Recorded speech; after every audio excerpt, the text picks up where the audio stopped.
Почитувани, ве поздравувам, ве посакувам убаво утро и ве поканувам да останете со нас во продолжение да го проследите разговорот кој што денеска ќе го имам со мојот соговорник. Македонија ќе биде учесник на Медитеранските игри во Таранто 2026-та. Тоа представува една важна сцена за афирмација на македонскиот спорт, место каде младите и искусните спортисти ги одмеруваат силите со најдобрите во регионот и стекнуваат искуство кое често представува чекор кон нови големи спортски предизвици.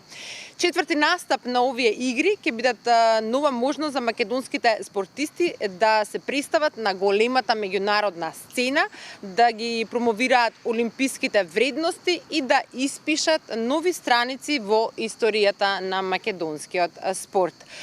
Предводник на македонската делегација, односно шеф, ќе биде Петар Спасеновски на овие медитерански игри и токму тој е денеска мојот соговорник. Петар, добро утро и добро дојде во Здраво Македонија. Добро утро, Вера, ти благодарам за поканата и одличната можност да представим македонската делегација и работењето на Македонскиот олимписки комитет во врска со престојните медитерански игри во Таранто.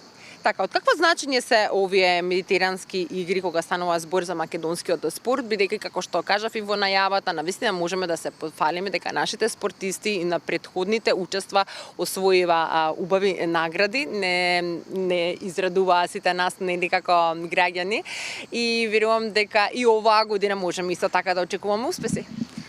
Па така, значи медитеранските игри секогаш се од голем значај за Македонскиот олимписки комитет. Ние ја припремаме целата делегација за патувањето и бројката на делегацијата која што ќе отпатува за медитеранските игри во Таранто.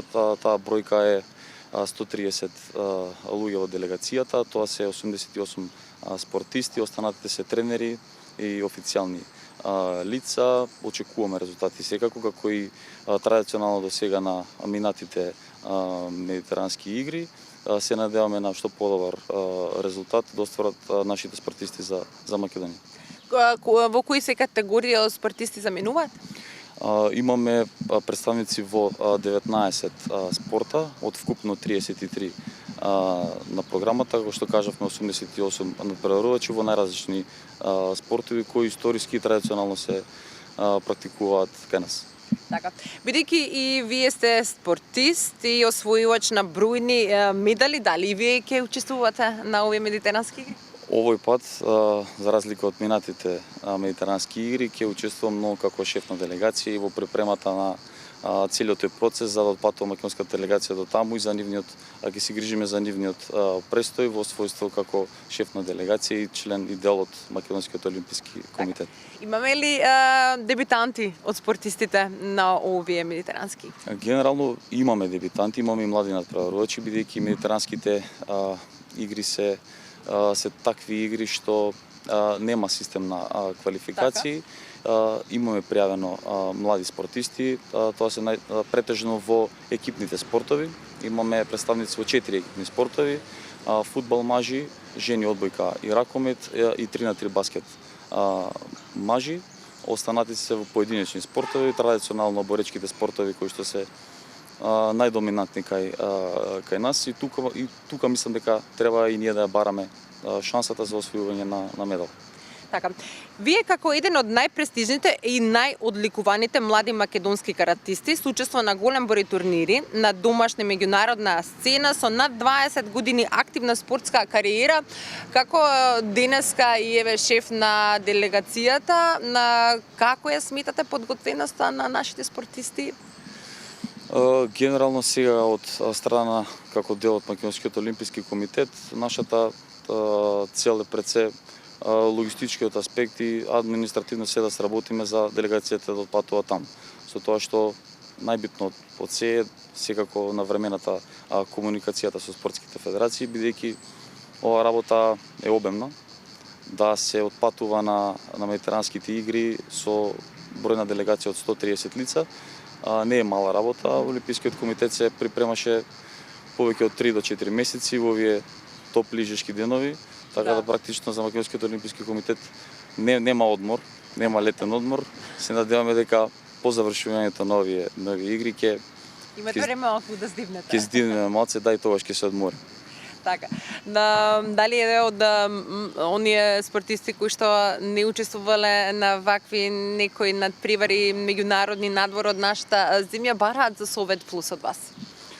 Па секако има, така да таму ќе бидат представници од 26 земји кои се дел од медитеранското семејство.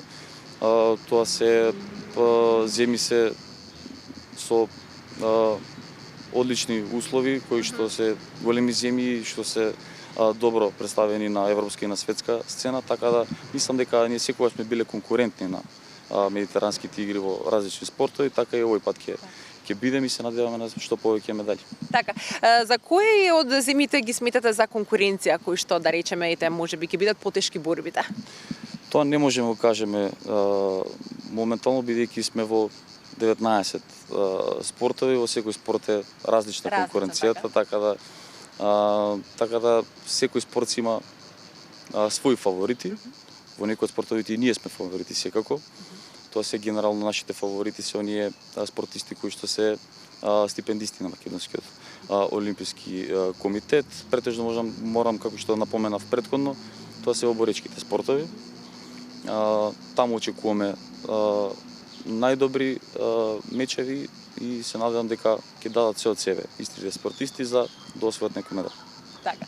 Петар, ви благодарам многу што денеска бевте со нас во Тениска здраво Македонија.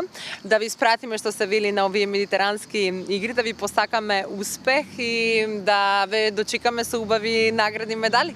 Ви благодарам и вас на поканата и се надевам до целата јавност и до сите љубители на спортот дека ќе ги пратат овие медитерански игри, секако ќе имаат најава за настапот на нашите репрезентативци на нашиот канал на МКД Олимпик Тим на Инстаграм или на Фејсбук. Може таму да не следат и да ги очекуваат настапите и да навиваат за Македонија. Така е. А ние сите заедно секако дека ќе навиваме за Македонија и ќе ги очекуваме резултатите кои што нашите спортисти ќе направат повторно горда нашата земја, а и сите нас. Останете понатаму на канал 5, продолжуваме со Здраво Македонија.